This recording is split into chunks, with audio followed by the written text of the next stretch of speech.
যারা এতদিন কষ্ট পেয়েছেন তাদের কষ্ট লাঘব করবে এই সরকার। মানুষের দাবি মেনে কাজ করুক নতুন সরকার, চান মমতা শঙ্কর। এখানে শুধু বাংলার ভালো না, বাংলার ভালো তো হবেই, সারা ভারতবর্ষের ভালো হবে।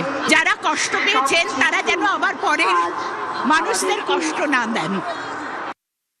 আমি শুভেন্দু অধিকারী ঈশ্বরের নামে শপথ করিতেছি যে